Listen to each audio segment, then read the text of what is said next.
Praise the Lord. Let's go to Revelation chapter 19. Revelation 19. Praise God. So, salamat kayo sa testimony ni Richan kay when she came to our home, I could see right away that God is working in her life. I could see by the Spirit. And now it's only been 4 or 5 weeks, and I really believe God is getting a hold of her heart in a special way. So that's wonderful. Amen. So we're going to go to Revelation chapter 19. Glory to God. And then verse 7. Just verse 7.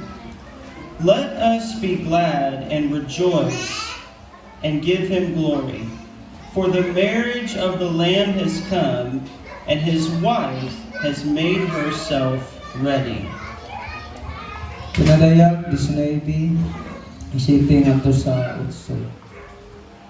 Just verse 7. 7. Maghugyaw managsadya kita o ihatag ta kaniya ang himaya, kay ang kasal sa kordero nahiabot na o ang iyang pangasawunon nakaandam na sa iyang kaugalingon. Now, here the Bible calls us the bride of Christ. So diri atong kaplagan sumala sa gisulti sa Biblia ang kasal sa kordero o kasal ni Kristo.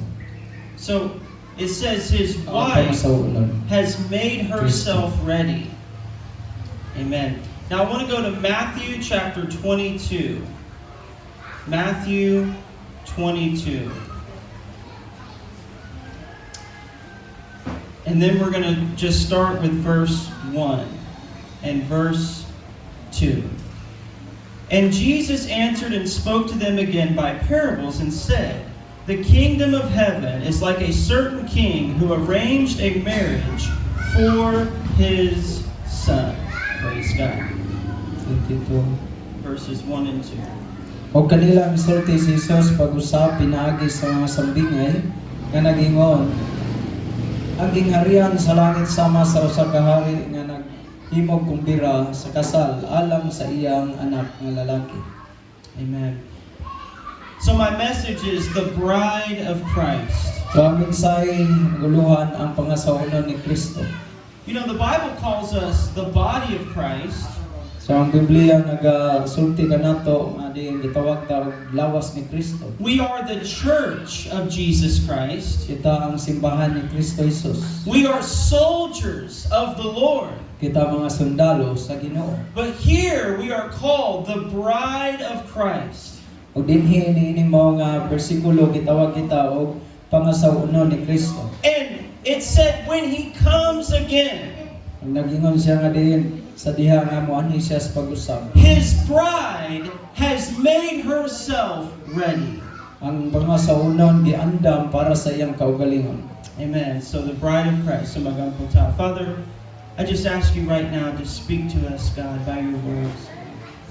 Lord, I ask you to give us understanding. Lord, I pray right now for a spirit of the presence of your love in this place. God, that every person here, as we preach this word, will experience the great love of God. Father, give us your Holy Spirit. Give us the anointing right now. Lord, I pray that you will arrest the attention of every person and every disturbance against the anointing, every disturbance against the power of your word will be bound in the name of Jesus Christ. God, that as we give your word, there would be life in the name of Jesus. Amen. Amen. So Jesus said, the kingdom of heaven is like a certain king who arranged a marriage for his son. So ang gangharian sa langit sama sa usa ka tawo nga diin nagahimo og kumbira alang sa iyahang anak. Now, Jesus is the Son of God. Sa Ginoong Hesus siya ang anak sa Dios. And the believers are the bride of Christ. O ang mga magtotoo sila gitawag nga pangasaonon ni Now, Kristo. the bride is dressed in white. So ang pangasaonon siya magasunog o maputi. She is clean before God. Siya hinlo sa tubangan sa Dios o putli. And it said the Father is arranging a marriage for His Son. Nagingon diri og ang amahan siya ahimo o kumbira alang sa iyang anak nga lalaki. The Father is seeking for someone who will love His Son. Ang amahan so nangita siya nga diin adunay mo gugma sa iyang anak. Amen. Now let's go to 2 Corinthians chapter 11.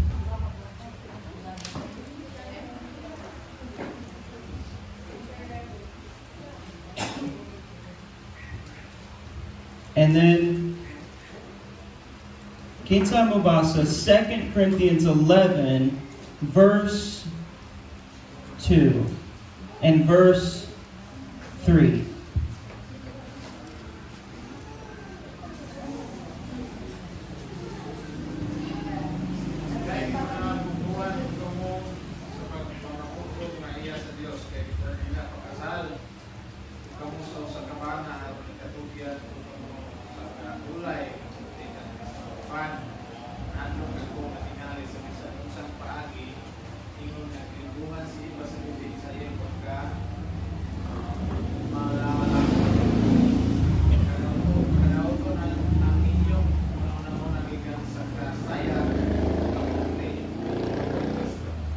Amen.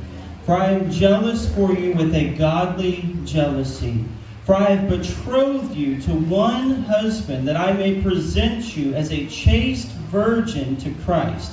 But I fear lest somehow, as the serpent deceived Eve by his craftiness, so your minds may be corrupted from the simplicity that is in Christ. Now, Paul said, I am jealous for you with a godly jealousy. Si Pablo nagingon siya nga aduna si Dios non nga pagpangagbukho ngadto kanila. Do you know there is a godly jealousy? So nasayod ba ka nga adunay Dios non nga pagpangabukho? Do you know Exodus 20 and verse 5 says, I the Lord am a jealous God. Sa Exodus 20 bersikulo 5 siya ang Dios nga diin abughuan. And look what he said, I have given you as a chaste virgin or a disciplined virgin to Christ. Yung siya diri nga aron nga diin sila atubang o diin sila mahimong mahinandam nga diin sila mga ulay alang ni Now, Kristo. the word virgin is used in a spiritual sense. Kani siya ang pulong nga diin ulay ginagamit kini siya sa espirituhanan nga mga balaan. It speaks of the purity of the believer. Kini siya nagapasabot diha sa kaputli sa mga magtotoo. Because when we are presented to Christ, Tungod kay sa diha nga kita ipresentar diha ni Kristo. we have been washed in the blood. Kita hinugasan diha sa iyang habiling And dugo. Paul said, I am jealous with you for a godly jealousy. Mao kini gisulti ni Pablo nga din siya nagapangubugho kanila tungod diha sa Now, espirituhanan. he was speaking about the believers in Christ. Kini siya nagasulti may tungod sa mga magtotoo ni Kristo. Now, verse 3, but I fear lest somehow, as the serpent deceived Eve by his craftiness, so your minds may be corrupted from the simplicity that is in Christ. Sa bersikulo 3, apan hadlok ako nga maingon nga si iba limbungan sa bitin pinaagis sa lipat-lipat niini ang inyong mga panguna-una pagpahisalaagon gikan sa mga minatud-on o putli nga hinalaron kang Kristo. He said, just as the serpent deceived Eve, Nagingon siya nga sama sa bitin nga di nagalimbong kang iba. that your mind would be corrupted from the simplicity of Christ. Nga di ang inyong huna nga din malimbungan diha sa See, diha nga naa kang Kristo. the marriage speaks of the love of God. Kayang kaminyon kini siya nagasulti man o di nagpasabot man sa gugma sa Dios. Simple devotion to Christ. Ang usa ka yanon lang nga diin pag ila o pagsunod diha ni Kristo. Now, we know that God said, husbands, love your wives as Christ loved the church.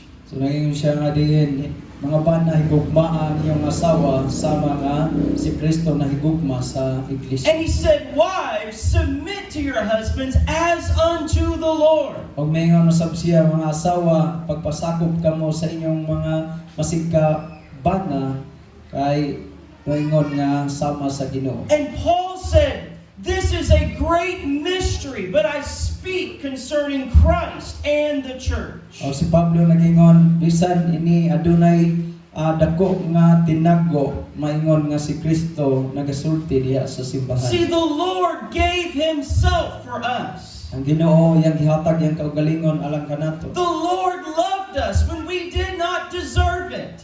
Ang Ginoo nahigugma kanato bisan dili ta angayan sa iyang gugma. And as the bride of Christ, we submit to the Master.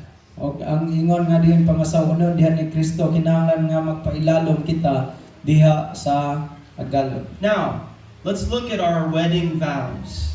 So atong tan-awon ang mga pakigsaad diha sa kasal. How many of you, when you got married, you made vows to each other?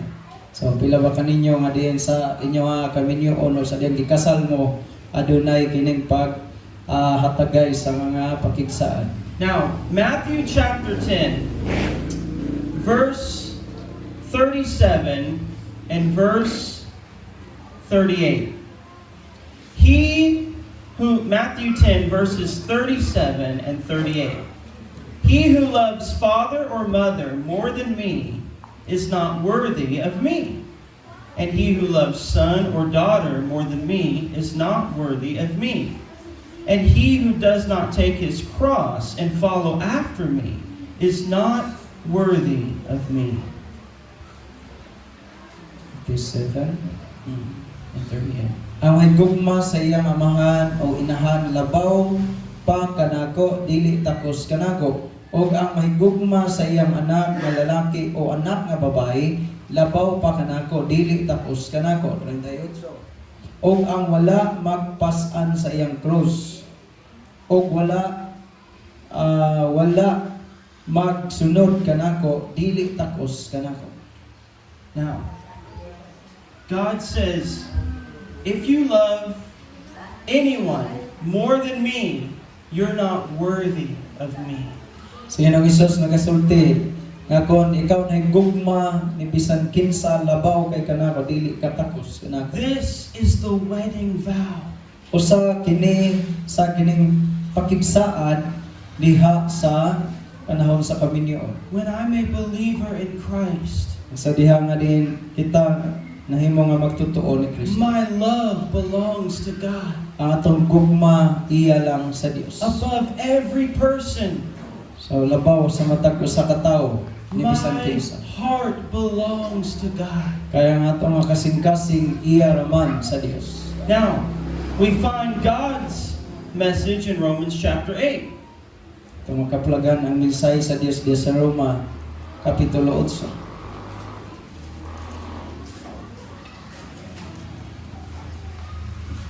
Verse 38 and 39.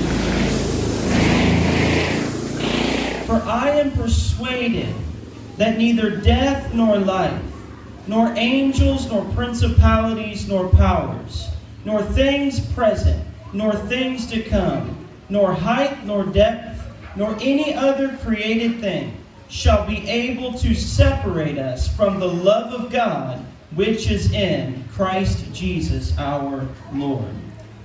Roma 8:38 kay masaligon ako nga walay kamatayon o kinabuhi o mga manulunda o mga punuan o mga butang karon o mga butang o malabot o mga gahom o kahabugon o giladmon o bisan unsa diha sa tibuok kabuhatan nga arang makapahimulag kanato gikan sa gugma sa Dios, sa gugma nga anak kang Kristo Jesus nga atong Ginoo. Now, your promise to God, So ang imong kinigsaad diha sa Ginoo, your devotion to God, o ang imong pagdebosyon diha sa Dios. I will love you above every person in this world. Nga din ka nga ako na gugma kanimo o din labaw kaysa bisan kinsang tao din. I will give you my whole heart.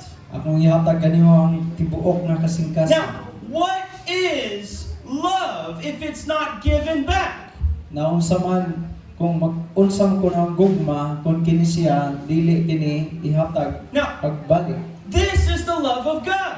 Kini siya gugma sa Dios. He said, I am persuaded So ningon siya nga din ako tinguha that neither life nor death, nga din sa kinabuhi man o sa kamatayon, that neither angels or demons, o din diha man sa kinimanlunda o sa mga demonyo, or whatever happens in this life, o unsa man ang mga panghitabo nining kinabuhi. it cannot separate me from the love of God. So ingon siya nga dili kini mao hinungdan nga din makapahimulag sa See, nato diha sa gugma The sa Bible said God loved you first. ang Biblia nagasulti nga din ang Dios may unang nahigugma kanimo. When you were still in your sins, Sa panahon pa nga naaka sa imong sala, when you weren't thinking about God, sa diha nga din ikaw nagapakiloy ngadto sa Dios. God loved you first. Ang Dios may unang yung nahigugma kanimo. And He showed His love on the cross. O iyahang ipasandayag iyang gugma dito sa cross. He gave Himself for His bride.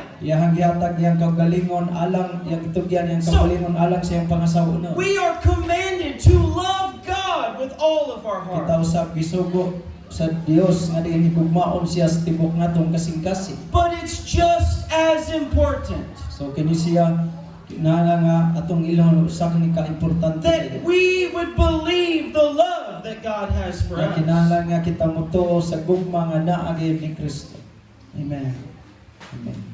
The word says in Song of Solomon, many waters cannot quench this love. Diri sa libro ni Solomon nagasulti nga din daghan nga din mga katubigan nga din siya dili kini makapahunong sa gugma. The love of God is like a fire, and many waters cannot quench the love of God.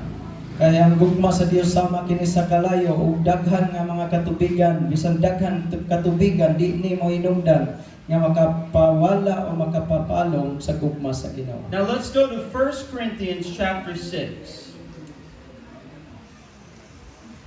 Now, again, God is a jealous God. O ang Dios usa siya ka buguan nga Dios.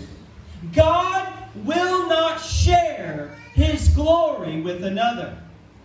Ang Dios dili niya ihatag iyang himaya ngadto sa lain. He will not share your heart with idols. Dili niya ihatag ang imong kasing-kasing ngadto sa mga Dios. He takes full possession of your life. Gusto niya nga din siya mo sa tibuok siya gyud ang makaangkon diha sa imong kinabuhi. Now, 1 Corinthians chapter 6, verse 16 and 17. The word says, "Or do you not know that he who is joined to a harlot is one body with her?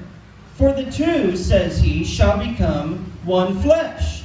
But he who is joined to the Lord is one spirit with him." Unang Korinto 6:16 ngadto sa 17.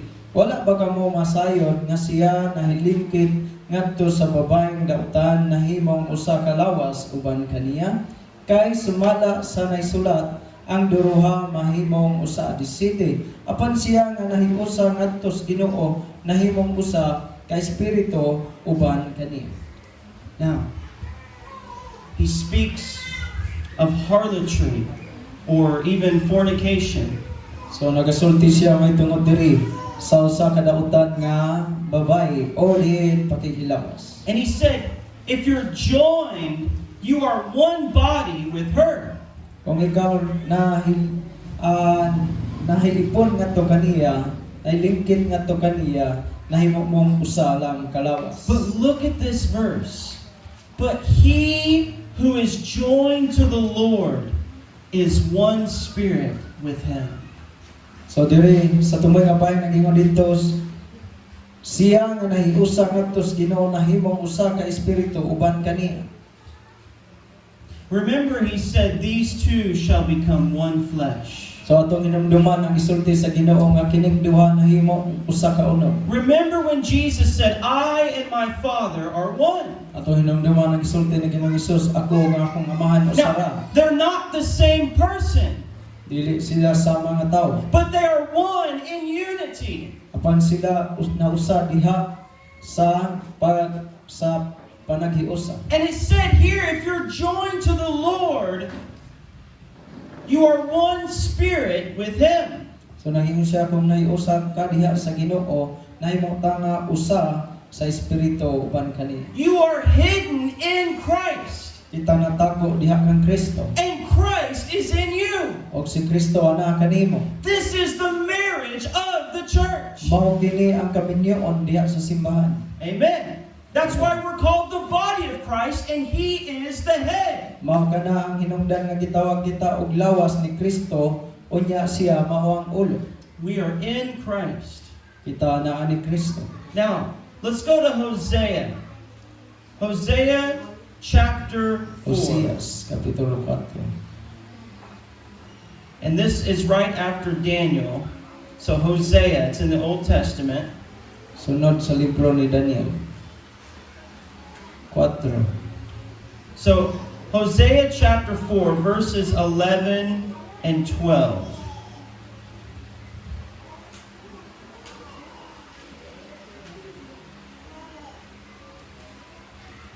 Hosea 4, verses 11 and 12. Harlotry wine and new wine enslave the heart. My people ask counsel from their wooden idols, and their staff informs them. For the spirit of harlotry has caused them to stray, and they have played the harlot against their God.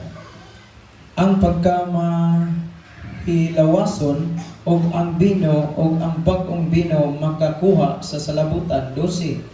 Ang akong katawhan nagapakitambak sa ilang tuod sa kahoy og ang ilang sungkod nagapahayag kanila kay ang espiritu sa pakighilawas mao'y nagapasayop kanila og sila nagpakighilawas nga ming talikod gikan sa ilang Dios. Do you know that God calls idolatry the spirit of harlotry? So ang God calls idolatry the spirit of harlotry. So ang Dios nagatawag diha sa kining mga Dios nga diin espiritu na diha sa babae nga daotan Or pakilawas. o pakighilawas. So, he said, when you give your affection to another God, I consider it. It says here at the end of verse 12, and they have played the harlot against their God. Ayun diri og sila ning nakighilawas sa mga daotan nga diin babae og din sila mitalikod gikan sa Dios. So God considers this the breaking of the covenant. So kini siya giisip sa Dios nga diin gibugto ang kasabutan o diin pakigsaan. Just as a wife who is unfaithful to her husband. So sama usab kini sa asawa nga diin dili matinud-anon ngadto sa iyahang bana. Whenever the believer is unfaithful, he said, you have played the harlot against your God. Ayun siya diri nga sama sa mga dili magtotoo nga dili matinud-anon ngadto sa Dios. In siya nga sama kini nga diin sila nakihiusa sa dautan nga babae. Now Hosea chapter 3 verses 1 verse 1. And the Lord said to me, go again, love a woman who is loved by a lover and is committing adultery, just like the love of the Lord for the children of Israel, who look to other gods and love the raisin cakes of the pagans. Ayon siya diri sa Hosias 3:1. Og si Yuba mingon kanako, lumakaw ka pag-usap. Higugma ang usa ka babae nga hinigugma sa iyang higala. O ang usa ka babaeng mananapaw bisan maingon sa paghigugma ni Yuba sa mga anak sa Israel. Bisan sila mulingi ngadto sa laing mga Dios o magugma sa mga supas nga may pasas. Now, do you know the story of Hosea? So, isa man diri nakahibalo sa kinabuhi ni Hosias, sa kaagi ni Hosias. Hosea is a prophet of God. Kini si Hosias, siya manalagna sa Dios. And God tells him to marry a harlot. Ang Dios nagasulti ngadto kang Hosias din siya pangasawa og usa ka kining adoptan nga babae. And this was a picture of the love of God for Israel. Mao kini ang hulagway sa gugma sa Dios diha sa Israel. Because he said, go and love a woman who is loved by a lover, is committing adultery, just like the love of the Lord for the children of Israel. So, ingon sa diri nga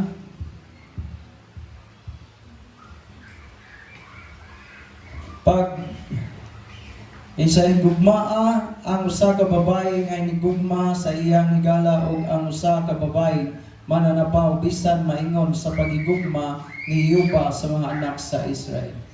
So this is a picture of God's love So kini siya mao ni ang lagway sa gugma sa Dios. for those who have rebelled against His word. So kanila nga diin ning rebelde batok sa iyang apulo. And the wife has left her husband. O ang asawa nga nibiya siyang bana. The believer has walked away from the love of God. O ang magtotoo nga din siya ning pailayo gikan sa gugma sa Dios. But the love of God comes looking for His bride. Apan ang gugma sa Dios kanunay nga di nagapangita sa iyang pangasawunon. Now let's look at Isaiah chapter 54.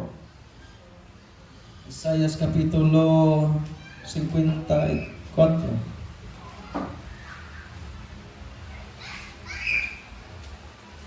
Isaiah chapter 54, verses 5 until verse 8. For your Maker is your husband, the Lord of hosts is His name, and your Redeemer is the Holy One of Israel. He is called the God of the whole earth. For the Lord has called you like a woman forsaken and grieved in spirit, like a youthful wife when you were refused, says your God. For a mere moment I have forsaken you, but with great mercy I will gather you. With a little wrath I hid my face from you for a moment, but with everlasting kindness I will have mercy on you, says the Lord your Redeemer. 5. 5 through Kay ang imong magbubuhat mao ang imong bana. Si Yuba sa mga panon mao ang iyang ngalan. Og ang balaan sa Israel mao ang imong manunugos. Ang Dios sa tibuok nga yuta siya pagatawgon. 6. Kay si Yuba nagatawag kanimo ingon sa usa ka asawa nga biniyaan og sinakit sa espiritu bisan pa usa ka asawa sa pagkabatan-on sa diha nga siya gisalikway nagaingon ang imong Dios. 7. Kay sa usa ka jutay lamang nga panahon gibiyaan ko ikaw apan uban sa dakong uyamot nga mga kaluoy pagatigumon ko ikaw. 8. Sa nagawas nga kasuko gitaguan ko ang akong nawong gikan kanimo sa usa lamang kadaklit nga panahon apan uban sa walay katapusan nga mahigugmaong kalulot pagakaluyan ko ikaw nagaingon si Yuba nga imong manunugos. Now, we see again the love of God for His bride. So ato ang makita wag usab diri ang gugma sa Dios sa iyang pangasawunon. He said, for the Lord your maker is your husband. Nagingon siya diri nga ang Dios nga ang imong magbubuhat mao ang imong bana. Now think about that. We are the bride of Christ. Na pamalandong kini kita mao ang pangasawunon ni Kristo. So God has made a covenant on the cross. So ang Dios siya naghimo og pakigsaa dito sa cross. And God is not the one that forsakes us. Siya ang Dios nga dili gayud mobiya kanato. In our sin, we run away from God. At tungod sa atong nga sala kita maoy nahilayo hinoon sa Dios. Just like the wicked woman in Hosea. Sama kini siya sa dautan nga babae diri sa libro ni Oseas. The husband is perfect. Kaya ang bana hingpit man. Ang Diyos hingpit. Amen? Amen. So, our Maker never changes. So ang atong magbubuhat di yun mausap. His love never changes. Ang iyahang gugma walay kausaban. But there are times that His bride is unfaithful. Doon ay panahon nga ang iyahang pangasawunon dili matinud-anon. He said, your Maker is your husband. So nagingon siya diri ang imong magbubuhat mao ang imong bana. And He said, verse 6, the Lord has called you like a woman forsaken and grieved in spirit, like a youthful wife when you were refused, says your God.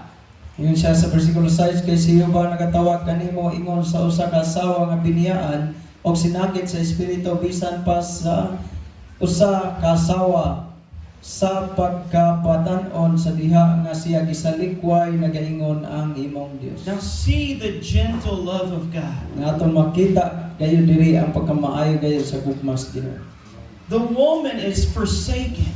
Ang babae ning talikod o ni biya. She is refused. She is grieved in her spirit. Og din siya ning balibad siya misalikway og din siya gisakit diya sa espiritu. And the Lord said, I have called you. Ang Ginoo nagaingon apan siya nagpadayon sa pagtawag kanimo. Look at verse 7. For a mere moment I have forsaken you, but with great mercy I will gather you. Ngayon siya diri sa city kay sa usa kadjutay lamang nga panahon gibiyaan ko ikaw apan uban sa dakong uyamot nga mga kaluoy pagatigumon ko ikaw. Why did He forsake her? Nga naman nga din siya imbiya kaniya. Because of her harlotry. Tungod sa iyaha nga diin pagkadautan nga babae. Israel was playing the harlot against God. Nga diin kini siya ang Israel nga diin sama sa kining babae nga dautan nga diin siya nakipakop sa Dios. They gave their affection to idols. Iyaha nga gihatag ang iyang kasing-kasing iyang gugma ngadto sa mga Dios. And God said, for a moment, for a small time, I did forsake you. Sa din ang Dios nagaingon diri nga diin sa mubo lang nga tabna panahon nga siya mitalikod kaniya. But with great mercy, I will gather you. Paningon siya rin apan uban sa dako kaluoy siya nga pagatigumon ko ikaw. Verse 8, with a little wrath, I hid my face from you for a moment. Diri sa bersikulo 8 sa nag-awas nga kasuko gitaguan ko ang akong nawong gikan kanimo. But with everlasting kindness, Apan diha sa walay katapusan nga pagkamaayo o kaluoy. I will have mercy on you. Ako nagakaluoy kanimo. See, God redeems His bride. O ang Dios iya nga gitubos ang iyang pangasawunon. His bride has been broken and abused in her sin. Adin ang iyang pangasawunon labihan siya adin anaa gayon sa sala. Siya na hugno apan siya gitubos o gilukas. She is dirty and ashamed in her sin. Siya hugaw o din makaulaw tungod sa sala. But God says, with great mercy, I will gather you unto myself. Panang Dios inyo siya nga uban sa dakong uyamot nga kaluoy. See, Inyo siya dili pagatigumon siya pag-usap. God takes ownership of His bride. Na iya nga ang Dios gusto niya nga diin ang kunon o kuhaon gayud niya ang iya nga pangasawon. Now, look at Isaiah 49, verse 14 and verse 15. But Zion said, "The Lord has forsaken me, and my Lord has forgotten me." Can a woman forget her nursing child and not have compassion on the son of her womb? Surely they may forget, yet I will not forget you. Isaias 49, 14 ngadto sa 15. Apan ang Zion, apan ang Zion mingon, gibiyaan ako ni Jehova, og hingkalimtan ako sa Ginoo. 15. Malimot ba ang usa ka babayi sa iyang masuso nga bata, nga dili siya magabaton og kaluoy sa anak nga lalaki sa iyang taguangkan? Oo, kini sila mahikalimot, tingali, apan ako dili kay malimot kanimo. Now, have you ever felt that way? The Lord has forsaken me. So, nakabati ba ka nga kining ang Ginoo mitalikod kanimo? The Lord has forgotten me. Ang Ginoo nakalimot kanimo? But he said, can a woman forget her nursing child? Ayun siya diri, makalimot ba ang usa ka babaye siyang masuso nga bata o anak? Can Mommy Iris forget baby Ivan? Dili.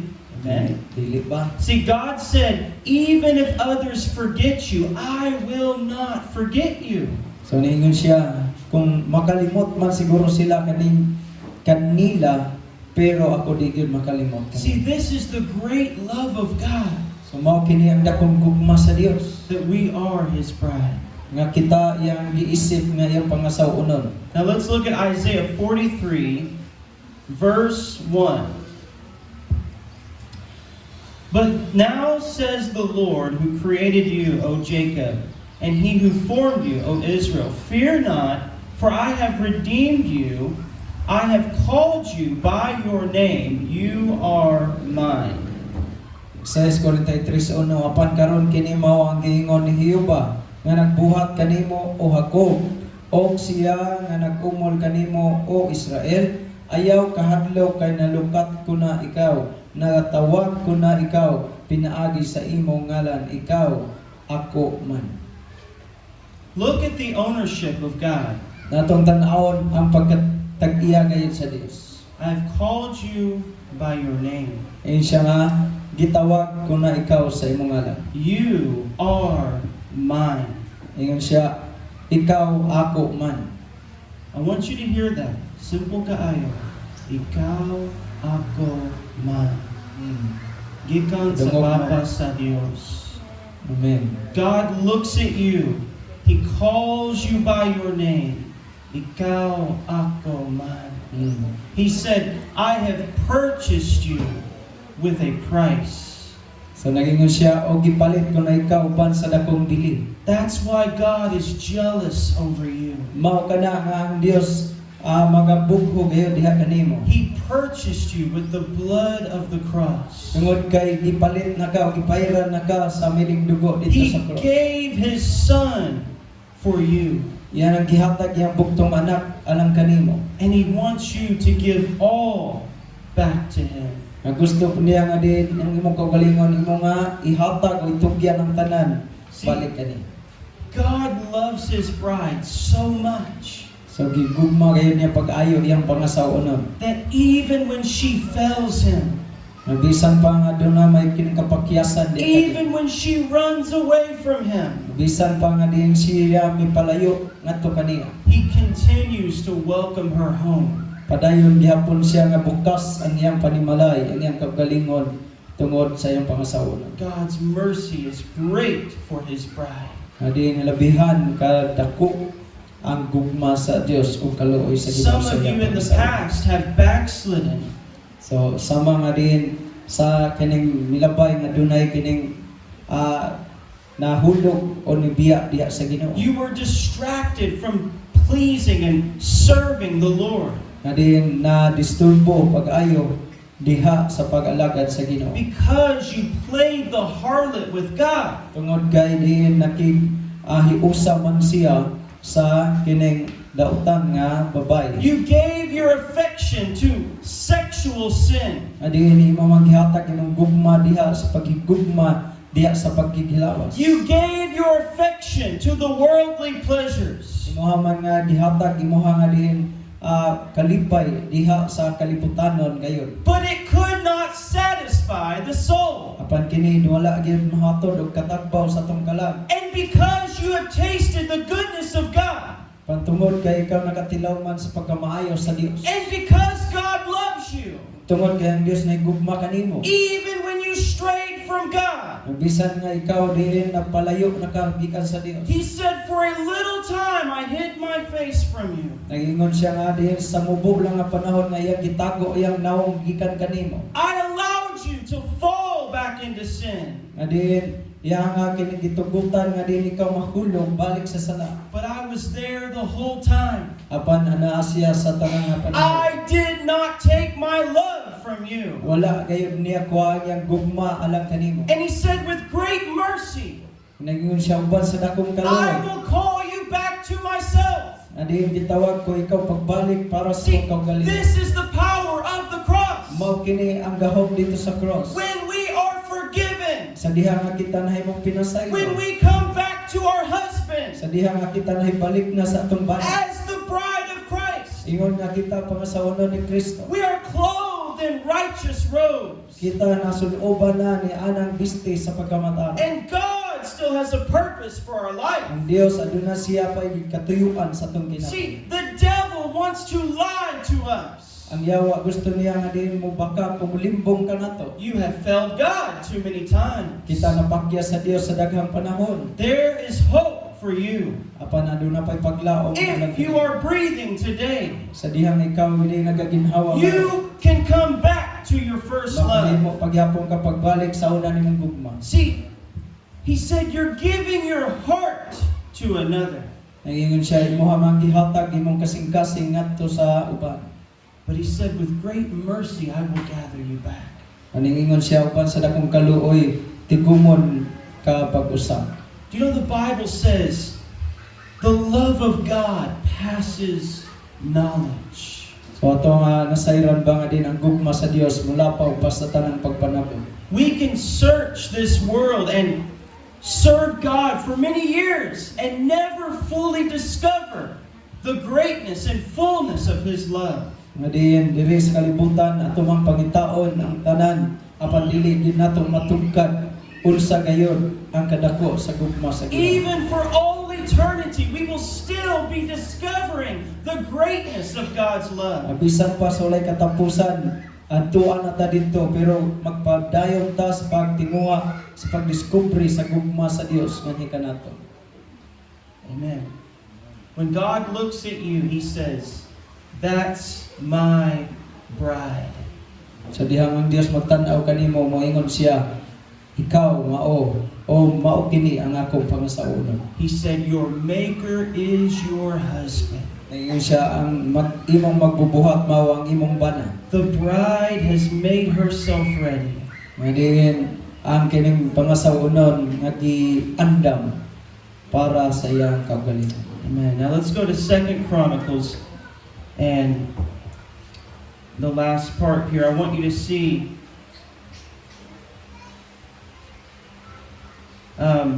I'm just going to read this, and since it's longer, I won't have Pastor read. I'll just preach it, explain it. So now when the Queen of Sheba, so verse 1 through 7, 2 Chronicles chapter 9, verses 1 through 7. Now when the Queen of Sheba heard of the fame of Solomon, she came to Jerusalem to test Solomon with hard questions, having a very great retinue, camels that bore spices, gold in abundance, and precious stones. And when she came to Solomon, she spoke with him about all that was in her heart. So Solomon answered all her questions. There was nothing so difficult for Solomon that he could not explain it to her. And when the Queen of Sheba had seen the wisdom of Solomon, the house that he built, the food on his table, the seating of his servants, the service of his waiters, and their apparel, and their cupbearers and their apparel, the entryway by which he went up to the house of the Lord, there was no more spirit in her. Then she said to the king, It was a true report which I heard in my own land about your words and your wisdom. However, I did not believe their words until I came and saw with my own eyes. And indeed, the half of your greatness and your wisdom was not told to me. You exceed the fame of which I heard. Happy are your men, and happy are these your servants who stand continually before you and hear your wisdom.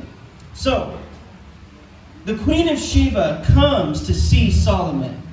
So ang reyna dito sa Sheba ning adto kang Solomon. Now, Solomon's fame was over the whole earth.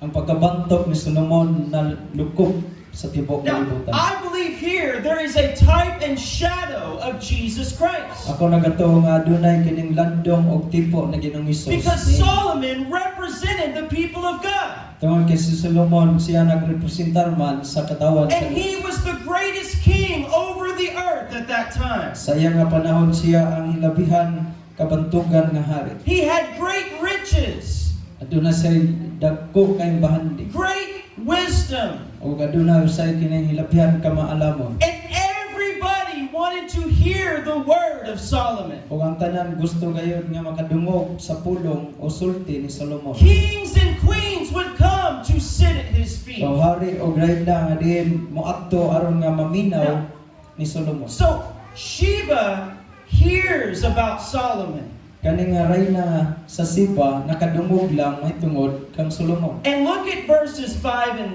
6. I'll let Pastor read verse 5 and verse 6.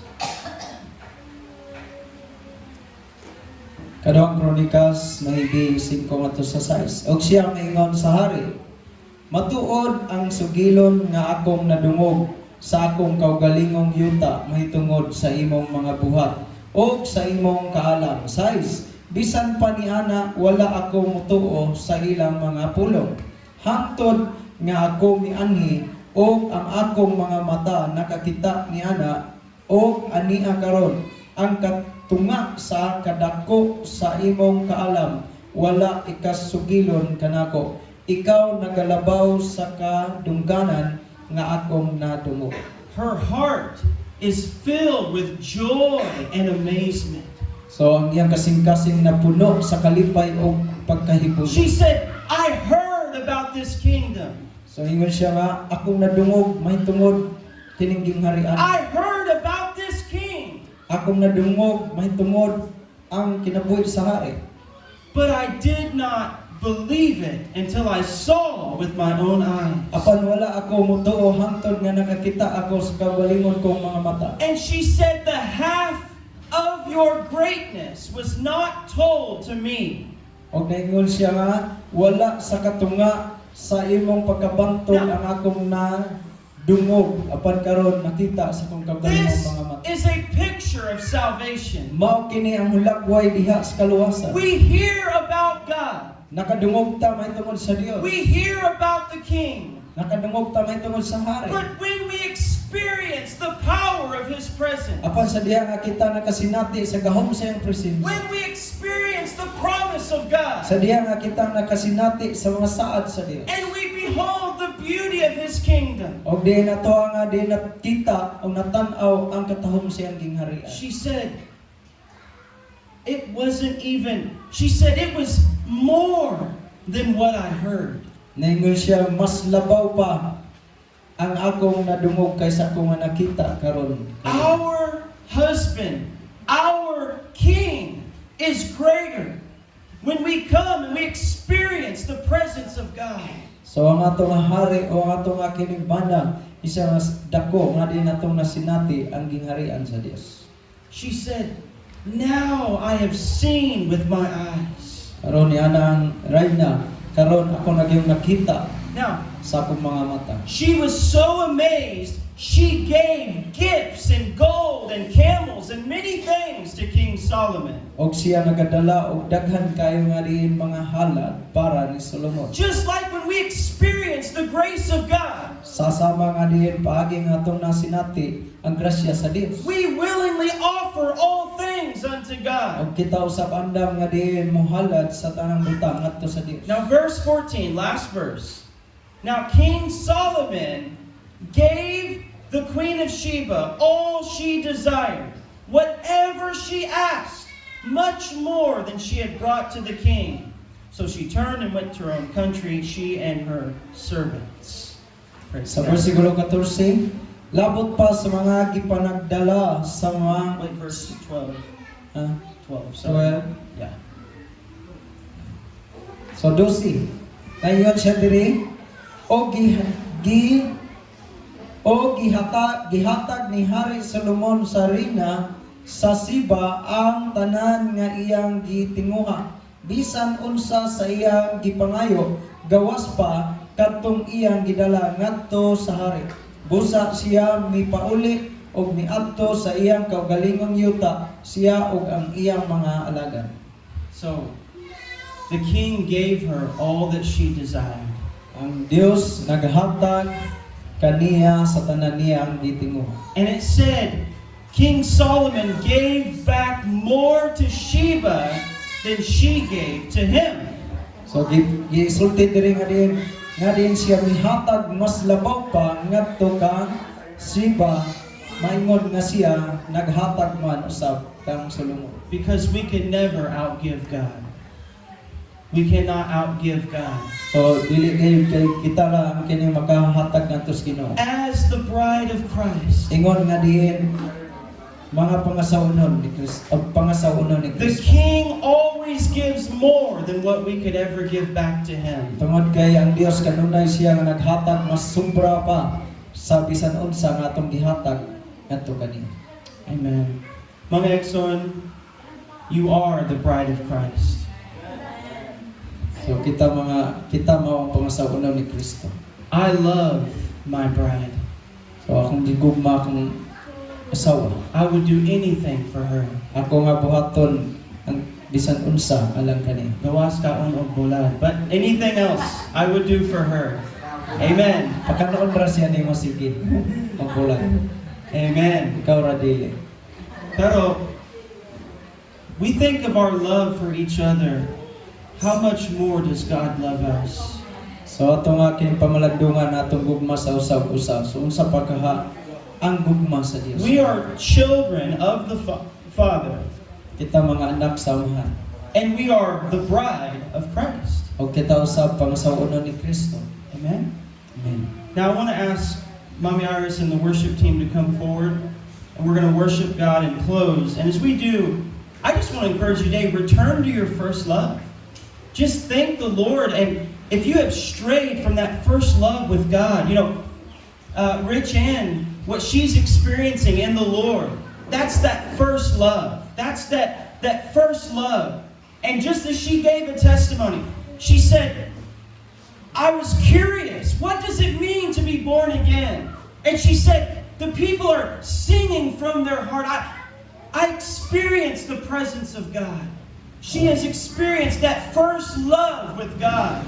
Amen? So, Amen. So let's close today and let's just return to our first love. Receive God's love for you. Pour out your love to God. Amen?